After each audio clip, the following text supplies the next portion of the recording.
Perfect. Okay, the recording started. So, folks, 4, 3, 2, 1. Welcome to the 3 things you need to know about asset lifecycle management. Today is Tuesday, April 26th. Thank you for joining us for our monthly webinar at AOM World, and we have a special guest. We'll get to that in a moment. But first, for both Marnie and Tim, can you see my slide deck screen, please? Yes. Okay, great. So let's just jump right into it. Let's do introductions. Marnie, CEO of Lifecycle Insights, tell us about yourself and tell us about your company. You said you were an elementary school teacher in math. I was actually a high school math teacher, so that's Oh, the usual start for how you end up as a CEO of a software company. But yeah, so started out as a high school math teacher, ended up doing a lot with an assessment accountability program. I ended up as math supervisor, and I ended up presenting in front of the owner of that company, who thought, you know what, you should come run customer success for us. So that is how I landed in the tech world. And then after our third acquisition, one of the developers and I decided, like, we could do this ourselves, right? We could build something that would drive some value for folks. So we started a company and we're out looking for a problem to solve, and ran into an MSP who I actually played volleyball with for 20 years and I said, do you have any problems that need solving? And he said, oh my gosh, yes. We cobbled together reports from like 6 different systems, and it took me 6 hours a day to make a decent QBR. Can you build that? So, historically, we were a data analytics reporting company, right? We knew how to do that. And as director of customer success, I ran QBRs for $1.7 million companies and $10,000, $1.7 million contracts and $10,000 yearly contracts. So it just fits. So that's how this math teacher landed here at Lifecycle Insights. So yeah, we help MSPs sell to execs, not techs, with better QBRs. there we go. And over to Tim Kubiak, Managing Director of AOM World. Hi, Tim. Hi, Harry. Good to talk to you again. So, Tim Kubiak, obviously work with AOM World. I'm also CEO of Zeppel Productions, Inc., and we provide third-party maintenance 100% through channel partners and distributors. All right, and my name is Harry Brailsford. For those that don't know us, I'm the CEO of SMB Nation, a longtime community of MSPs, and we're often compared in the same sentence, which I really enjoy, to Spiceworks out of Austin, Texas, another large IT pro community. So let's just jump right into the heart of the matter, the context. And so the key to unlocking what we're doing here today is that cybersecurity liability insurance policies and compliance standards require businesses to follow the best practices around asset lifecycle management. Marnie, do you want to add to that a little bit? What are you seeing? Cybersecurity liability insurance is one of the hottest topics right now. Yeah, I wish it had a shorter name because it is certainly a mouthful to say. And I was like, that wouldn't make a terrible acronym. That could be CLIP, right? Like if we could all get on board with that. I hadn't thought about it until I just saw it typed. But anyway, it is a mouthful. But we actually worked with a couple of folks who happen to be Lifecycle Insights partners and work for a cybersecurity liability insurance company.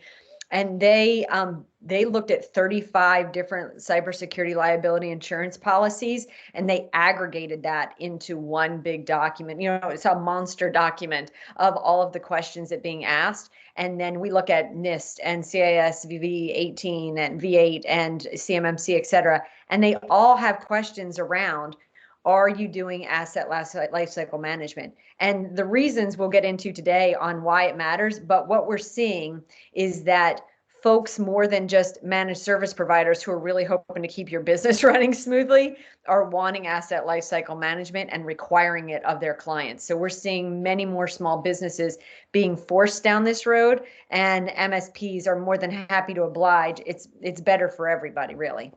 Yep. Tim, over to you on we'll start with the 3 questions. What is asset lifecycle management? So it's actually what happens with a physical asset, and in some case, a software asset, from the time of purchase, whether it's by an MSP or the end user ultimately, all the way through disposition. So it encompasses everything from that initial deployment through, frankly, the refresh cycle at the far end. And then it comes, I'll start with this one. Why should small businesses care? I'll give you my context and then we'll go around the horn on this one. The reason I think you should care is that exact word at the upper left, context. Okay.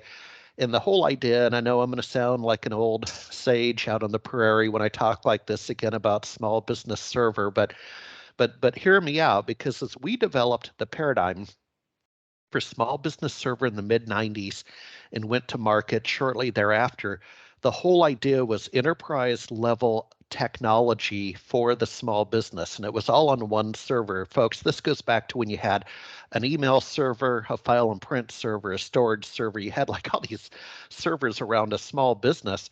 And the idea was we can give a small business the enterprise technology experience, right? That's why they should care. And so, by extension, I would say there's an analogy here about lifecycle management in a small business that we can now do this. We can give you that experience. Marnie, you wanna catch what I'm throwing? Yeah, I will pick up what you're putting down, as they say. So first, I want to add to Tim's piece, and I hope you don't mind. In Yeah. typical like Marnie Stockman high school math teacher fashion, I brought my whiteboard with me. I'm going to draw a cycle. Ah, So I'm sure you normally don't have guests that do this, but like once in the classroom, always in the classroom. I'll even put my hand on my hip and assign detention if you want. So and Tim, you Marnie, Harry did Marnie, it. let me interrupt you. I did get your slide before we came on the air, and it's the next slide. So oh, I perfect. did want you to know that, but please continue with the circle of fun.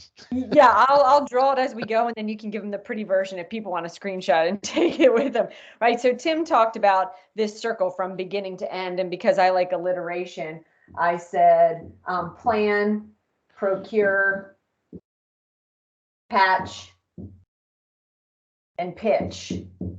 And there's clearly a lot more to it than that. But I think in today's world, the planning first needs to come earlier and more often, especially with supply chain issues, right? So, like, we know that's a concern right out of the gate. So, if you're not having this conversation well in advance for folks, they could be blindsided if a machine goes down. And small businesses are not accustomed, like, they don't have a stack of inventory that they can just replace often, right? And so, we're seeing even more limited inventory. So the planning piece is really important, which makes the procure piece challenging, right? If you can't actually get a hold of them.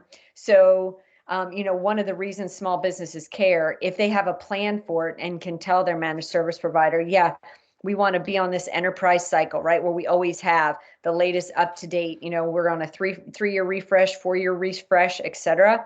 The managed service provider is able to prepare for that and make sure they have the inventory in place.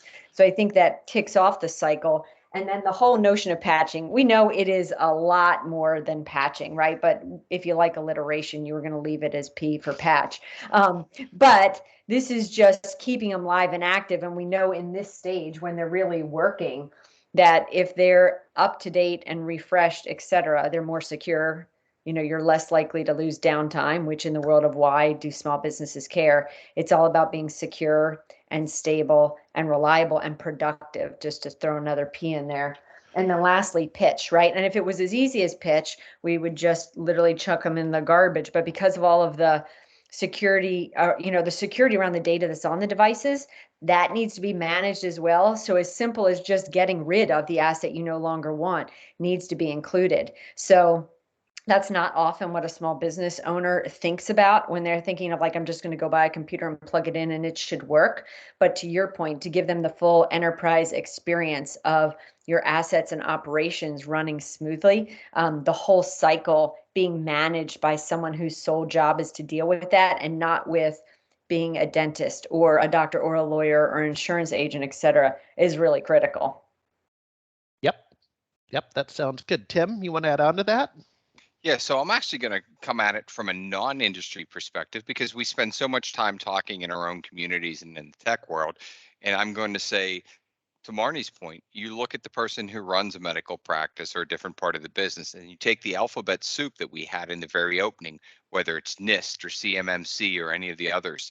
The average business owner that's not a tech specialist, that isn't in the MSP world, is going to see that come across on their liability insurance paperwork and their renewal forms.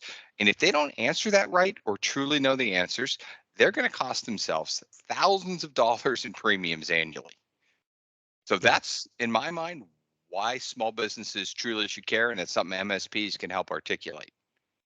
That's a good talking point that I hadn't even thought about, right? Like the bottom line is answer that wrong and your chart, your fee, your annual fee goes up. Like, so let's make sure we understand what it is and why you need to answer it the right way and why they might not even know that their MSP has made a plan for them, so they can answer it properly.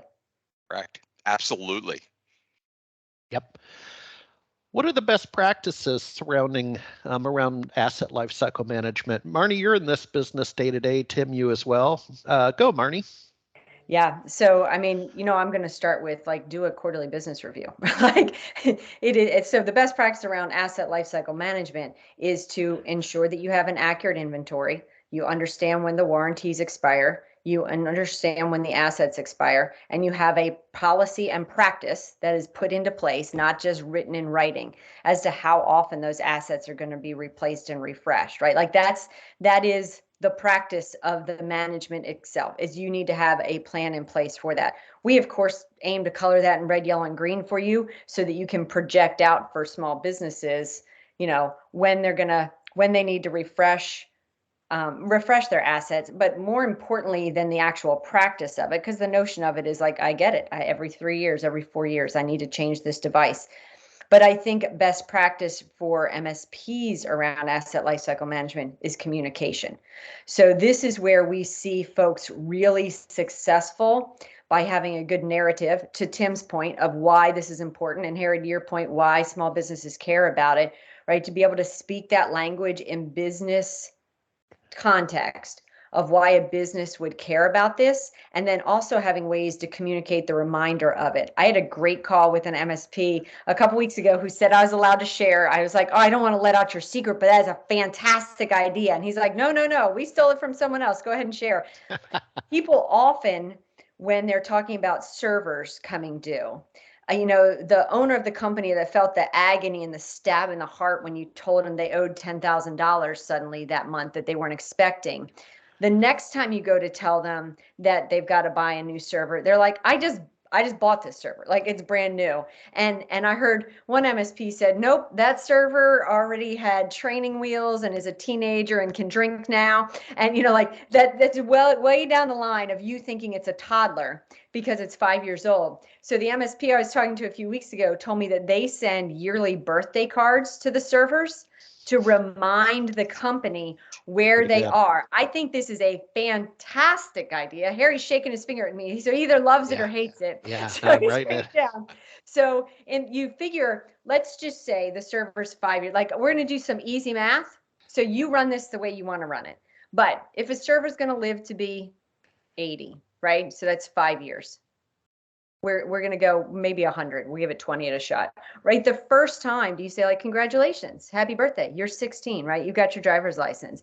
At the next one, congratulations, you're married, you have a baby, right? The next one, oh, you should start planning for retirement, right? And then finally, like, congratulations, you've retired, right? And so then the next year, when that server gets replaced, they're like, oh, right, they've been picturing the server at 80 years old. And so they knew, instead of just thinking like, it's 3 years old, right? Like that's a toddler. Nope, that toddler's already got grandchildren. So I thought that was a fantastic, clever way to communicate.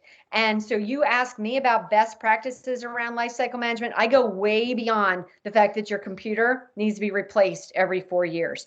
You need to have a communication plan, a budgeting plan to make it happen.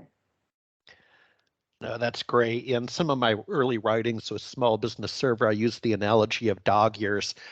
That what is it? 1 human year, 7 dog years, something like that, Yeah. right? So I came at it a different angle. Tim, thoughts on that, on asset lifecycle management? And you could even talk, up to the data center. I know we're primarily SMB, but you've worked in the data center environment and so on. Yeah. So one of the things I'll say is the tool that Marnie's built is incredible because it very simply gives the MSPs that roadmap, right? And one of the things I deal with is I deal with a lot of large multinational and global corporations, and to your point, Harry, up to the data center. And some things that are complicating those now, even the best laid plans, are the supply chain issues, which I know it comes up almost every month on these. But the truth is for an MSP to truly be doing their job now, you take the tool and really have to get out in front of it. So what Marnie's suggesting and having that roadmap, and I love the birthday cards, by the way, that's the best idea. I Right. wish it was my idea, but I'm willing to share. Like, that's a fantastic one. Absolutely, right? And you take that, and now you've got an 80-year-old, but you need them to run track again because the next generation isn't coming along. And that's a whole different conversation on lifecycle management and best practices. Not to mention, the patches part of her cycle. So, Yep. Well, Tim, your specialty is extending the life of hardware with third-party maintenance, and I would see that as a best practice around asset lifecycle management. So, define it and tell us how that works. sure. So if you look, when you buy an asset and it's new, and we'll stick with the 5-year idea, being an 80-year-old, right? it at that year 3, year 4, year 5, the OEM support costs, if you stay on an extended warranty, and OEM costs actually often come in between 11 and 20% of the purchase price of a new asset. Now, IT budgets being what they are, or if you're the MSP and you retain title to the assets, you might need to extend the life. So we give the ability to have high service levels, OEM original parts, and frankly spread the risk. Now, if you have end users that are everywhere, certainly, that's another piece where we come in and we help a lot of people with, deployments that are both national and international, and taking that risk, taking those support tickets and getting the repaired goods or replacement goods out to the site. Yep. Well, let's do this. Let's move on to the, let me get back over there. Let's move on to the IDC study. Marty? Yeah, so Tim, this kind of goes along with what you're saying, right? The expenses start to add up if a device is left untouched, right? So you haven't done the magic that you need to do to this. They're actually showing that the older hardware costs more than having an asset refresh cycle. So at the beginning, it's cheaper. Of course, you've got a brand new device, but what happens over time? And it's interesting when you dig into like, all right, why is that the case?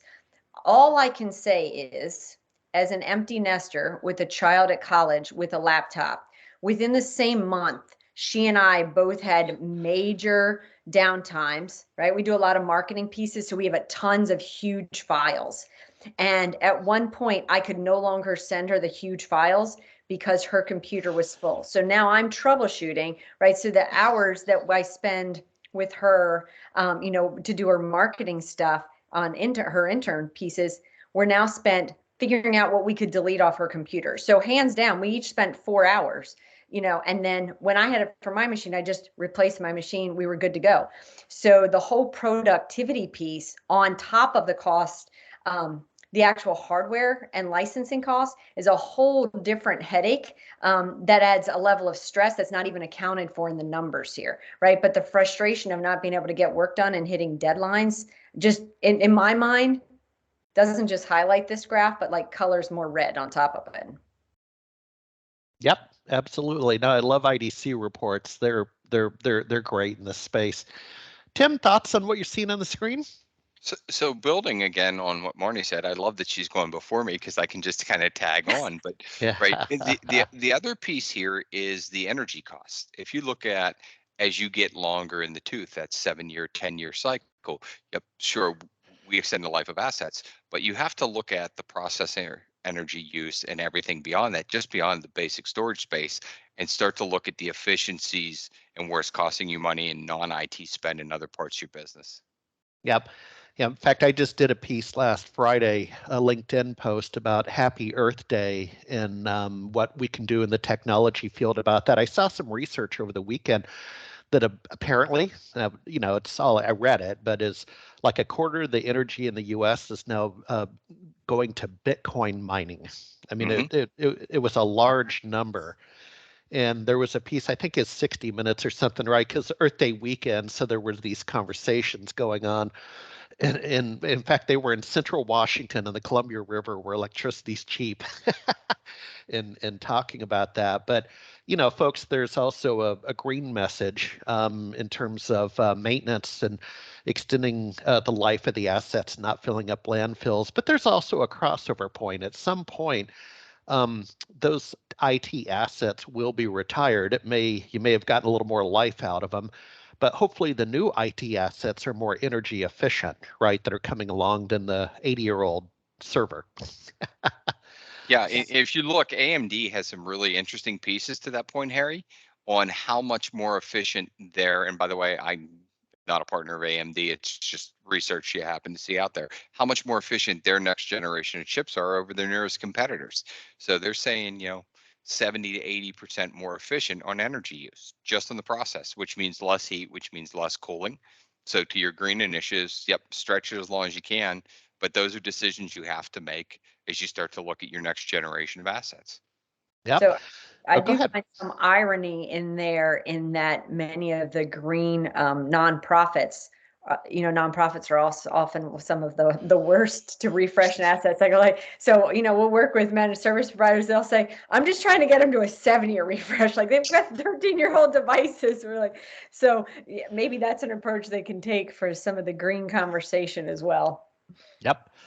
Folks, be sure to use the chat feature to ask your questions. We're at a good point to have questions. I see some familiar names today. So thank you, Dave Smith, Justin McDaniel, Mike O'Neill.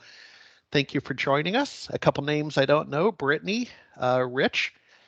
Rich, your name does look familiar. Let me know if you have some questions and you want to put them up in chat, and we'll be happy to take them and move to the next phase of our presentation.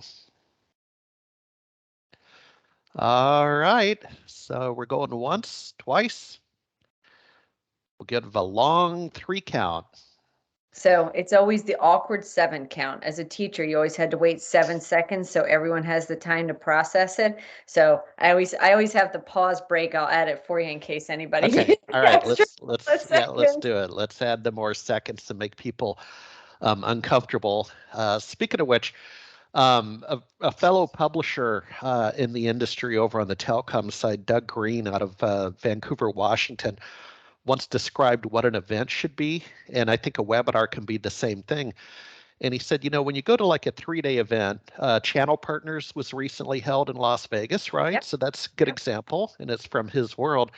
And he said, you should be disturbed when you go to a conference, right? You should go to lecture and be disturbed, and hopefully you're disturbed today. So that's funny because that's not where I thought you were going to go with it. I thought you were going to talk about the same way we talk about essays or any writing, like blog posts. They should be as long as a woman's skirt, long enough to cover the topic, short enough to keep attention. So that's funny that you were going with the disturbed part. I thought you were talking about the length of time part.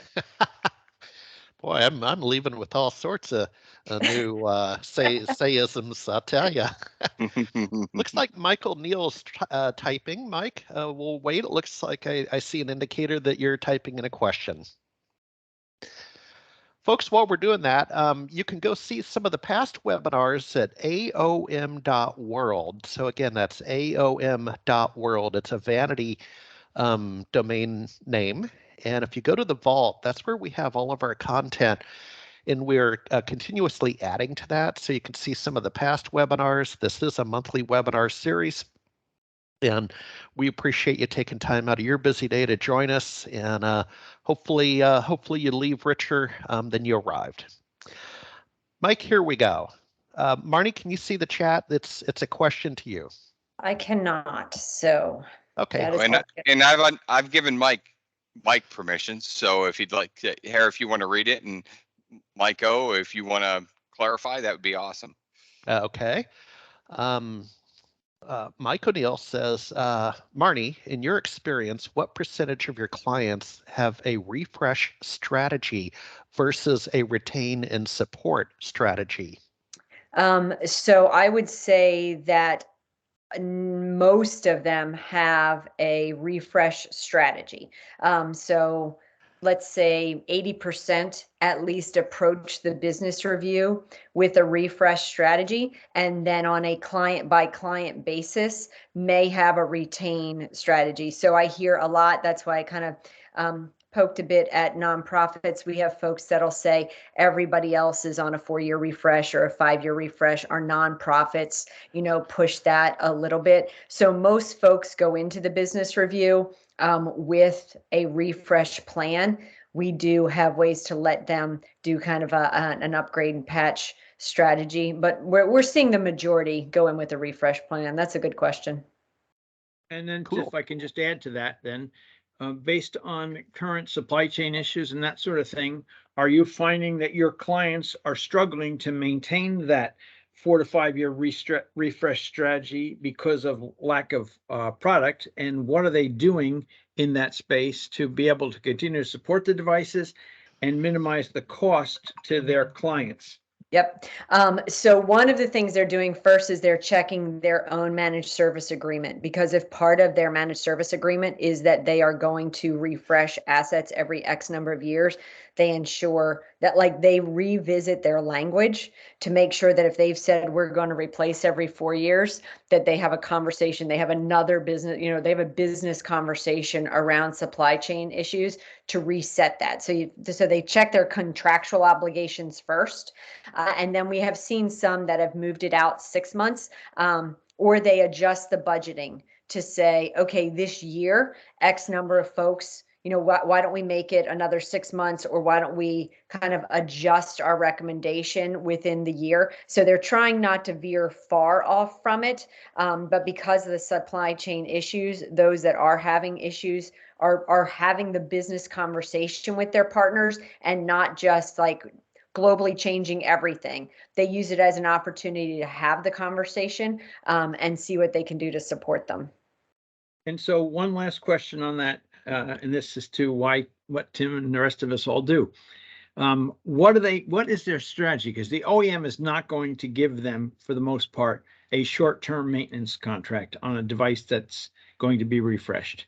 So what are they doing in that space that falls into what we do for a business?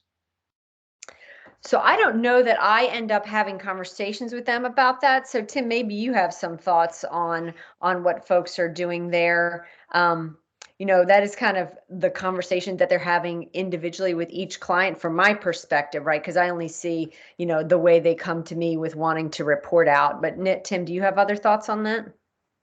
Yeah, so literally a growing part of our business is that bridge support contract where an OEM really is looking for that 12-month, 24, 36-month maintenance agreement, or it might even be end of life. But to Mike's point on the supply chain, it's short. And literally yesterday, my lunch conversation with a large SI was, how do we get the assets from July to December when we can refresh?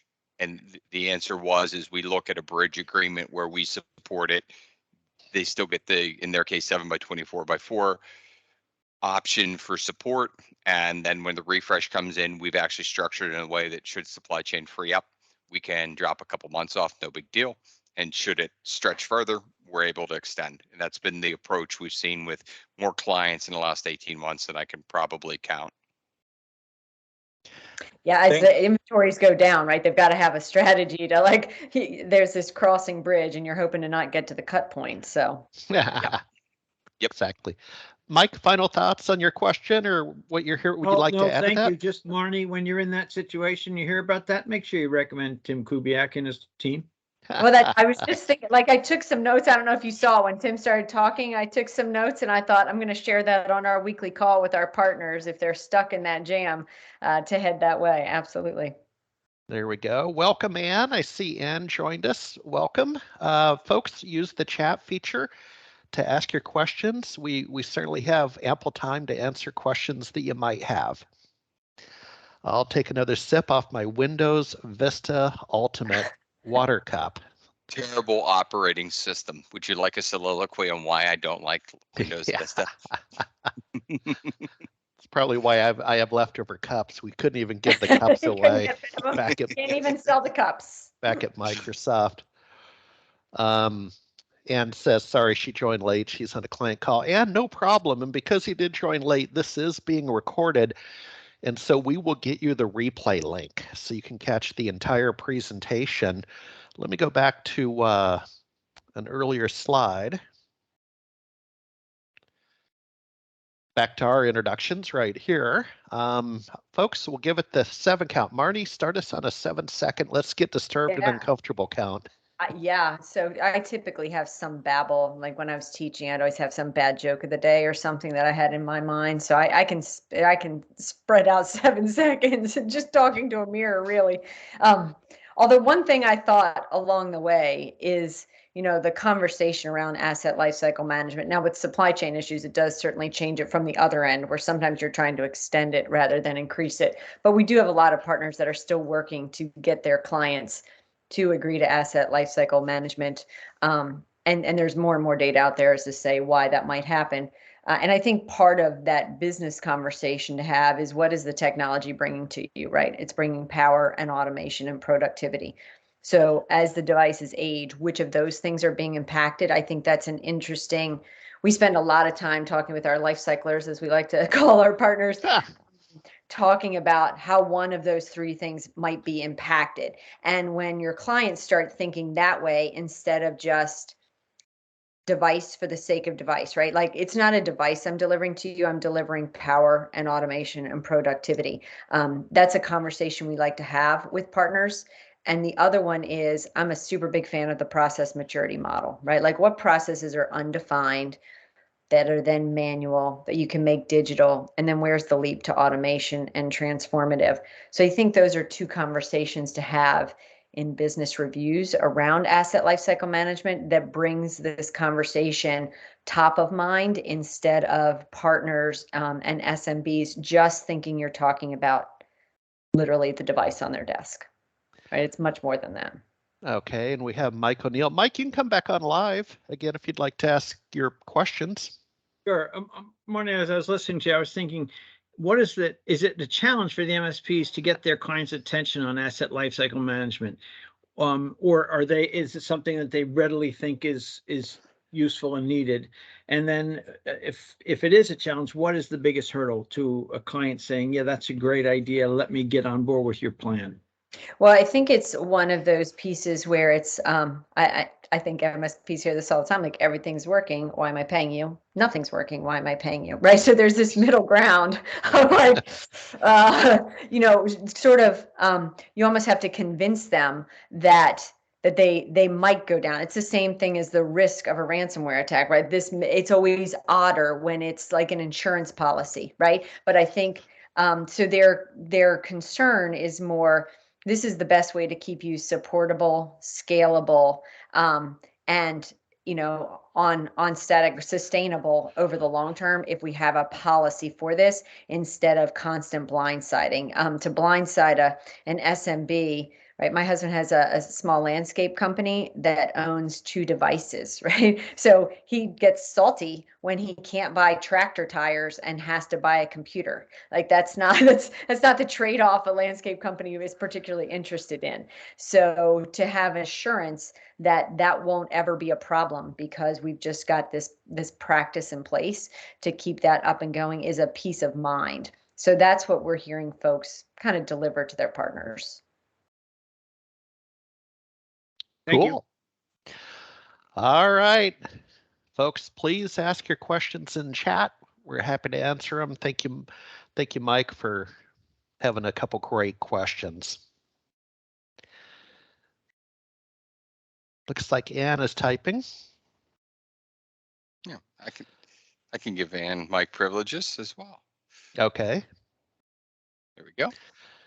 By the way, folks, while Ann's coming online or typing out her question, this is the first time we're using Teams for the monthly webinar. Would love your feedback. Oh, and Ann comes back and says, no, I was just moving my mouse. Well, that's that. See, first time on Teams. I'm learning as I go.